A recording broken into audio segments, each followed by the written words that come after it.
Hi folks, welcome to this video on bond retirement. In this question, we see that we have a company, New Corporation, who on January the 1st, 2000X2, issued 200,000 face value bonds, coupons 10%, years to maturity is 10, the yield is 11, so we know we have a discount bond. Now in this case, interest is paid annually, so N is going to be 10. And it also says here that the bond was retired in total. So in other words, on July 1st, X5, which was several years down the road, the company decided to buy back all of the bonds. So what we need to do is we need to calculate the entry that was made at the issue date, which was January 1 X2, and we also have to give all the entries on July 1st X5 that deal with bond retirement. So now it says here in the question that we have to give all the entries on July the 1st. So what that means to us is that we have to make a couple of entries. The first entry we're going to have to make to fulfill this part of the requirement, because the bonds are retired on that date, is to update all of our interest related accounts, because you can see if they're retiring the bond on July 1st X5, the last time we updated any of our interest accounts would have been at the previous interest payment date, which would have been December 31st X4, because it says here interest is paid every December 31st. So the last interest update for the accounts would have been December 31st X4. So now we have to update, before we retire the bonds in the second requirement, we have to update the interest for 6 months. So just letting you know the lay of the land here. Okay, so now we'll begin. Now with requirement 1, since the issue date is January 1st X2, that's the same as the date the bonds are dated. It's a straightforward present value calculation. So we're going to put 200,000 plus or minus FV, because again, plus or minus because it's an outflow to the issuer and it's a future amount that's to be paid. Our coupon is 20,000. How do we know? Because it's a $200,000 bond. The coupon rate's 10%. And don't forget, we don't multiply it by a half because the interest payments are made annually. So our 10 is N. That's the term of the bond. Our yield is 11. So we get a compute PV of 188,222. That's our present value. So that's the amount of cash at the issue date that the investor would have received, or the issuer would have received from the investor. And we also have a bond payable that we need to credit of 200,000. Now the difference again between the amount of cash received and the in this case the amount of cash received, don't forget, it's only the present value of the bond. Accrued interest does not enter into anything in here, because the bond was issued on the date it was dated. If the bond is issued after the date it was dated, then we may have an accrued interest issue. We may. But in this case it was not, so we don't have an issue. So it's just the present value, the face value. So any unamortized discount that we book at issue, again, we've always said unamortized discount is the difference between the present value or carrying value of the bond and the face value, and that in our case is 11,778. Now in requirement 2, we have to update all of the interest related accounts related to the bond, because July 1st is our retirement date. All right, so now what we need to do is first of all figure out what would the interest expense have been. So I'll just type that in. What is interest expense for 6-month period from January 1 X5 to June 30th X5? And the only reason I'm saying January to June is because again interest was paid on December 31st X4. So we're now at this time period, because guess what, the next day the bonds are retired. So what I'm going to do is I'm going to find the interest for all of the year, the whole of year 5, and then multiply it by half. But to do that, we know the interest expense for any period is the opening carrying value of the bond for the period within which we want to calculate interest expense, right, times the yield. So I'm going to find the carrying value or the present value of the bond at January 1 X5, because if I take that and multiply it by the yield, then I'm going to get the amount of interest expense for the entire year, because I only want it for 6 months up to June 30th X5, then I'll multiply it by a half. But what I need to realize now is when I'm calculating the present value at January 1st X5, I have to remember that 3 interest payments have already gone by. Now those interest payments were made, they were paid, but I'm just calculating the present value, and to do at the date or at the beginning of the period within which the bonds were retired, because I'm going to use that PV at January 1 X5 to help me calculate the interest expense that I have to book for step 1. So now what am I going to do? Well, I know that the the face value is still 200,000. The payment hasn't changed, but now my N is going to be 7 because I'm calculating the present value at January 1st X5.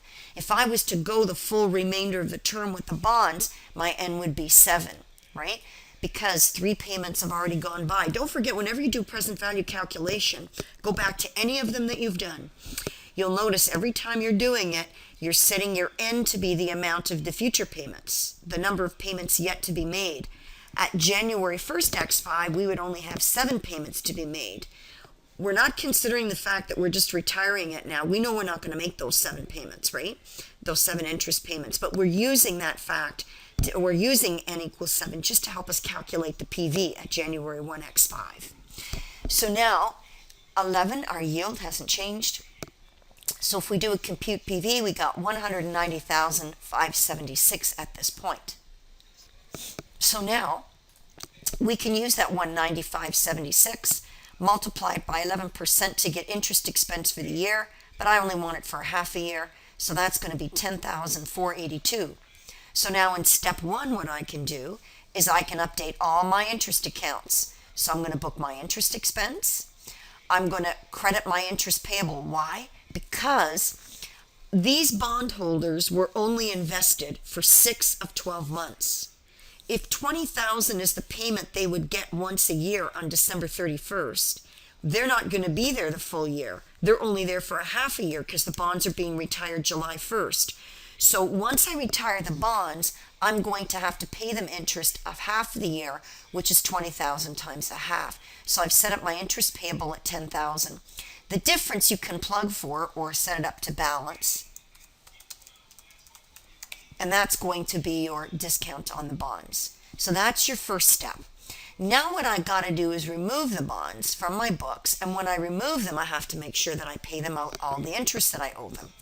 So I know I'm going to debit bonds payable and debit interest payable for 10,000 because I'm paying them out now. I'm going to give them back their 200,000 and give them back their interest.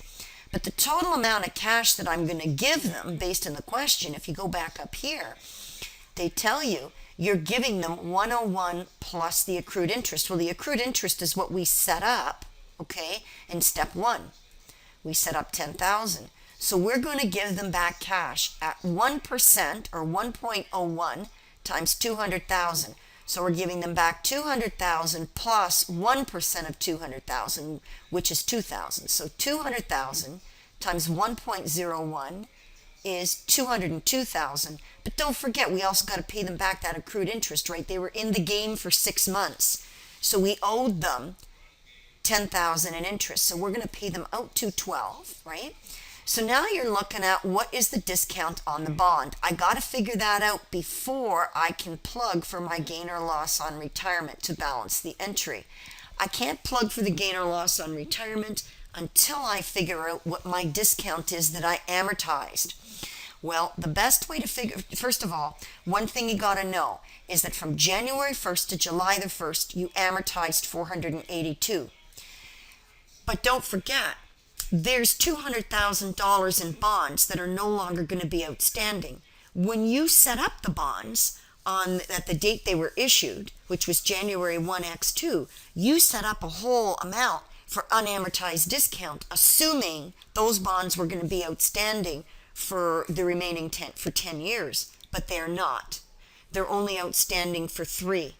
So in addition to the discount you already amortized when you booked your interest, you have to figure out how much more unamortized discount is there that needs to be amortized at the retirement date. So it's almost like you're splitting up unamortized discount that sits there at the end of December X4 after the interest payment is made into two pieces. One, when I book the interest expense, and then another amount when I retire the bonds. So let's figure out what this piece is. Well, to find the unamortized discount at January 1st X5, which is the period within which you're retiring the bonds, because we know the present value and the face value, we know the total amount of discount yet to be amortized on those $200,000 in bonds is $94.24. But you just retired on July 1st, or you just booked $482 amortized of that. So, if that's what you had unamortized at the beginning of X5, minus what you already amortized in step 1, you have $89.42 left to amortize. So that would be what you'd amortize on all the bonds that you're retiring at July 1st X4. Now you can see the entry does not yet balance. Why? It's a little light on the debit side. So we need to set up a loss on the bond, right? So what we're going to do here is we're now going to pop it up, and we can see here we have a loss on the retirement of the bond, which we can plug. So this is done to balance. This is to balance, right? But what you guys got to remember when you're doing these kinds of things is you got to remember, this should say to balance, okay? What you got to remember here is that you calculate the discount before you calculate any gain or loss. This we already know, it was given to us in the question. This we already know because we set it up in step 1. This we already know how to calculate because they told us it was 101 plus accrued interest in the question. So this we need to calculate, all right, before we can plug for any gain or loss on retirement. All right, so hopefully that makes things a little bit clearer. So hopefully, and I hope you found the video helpful.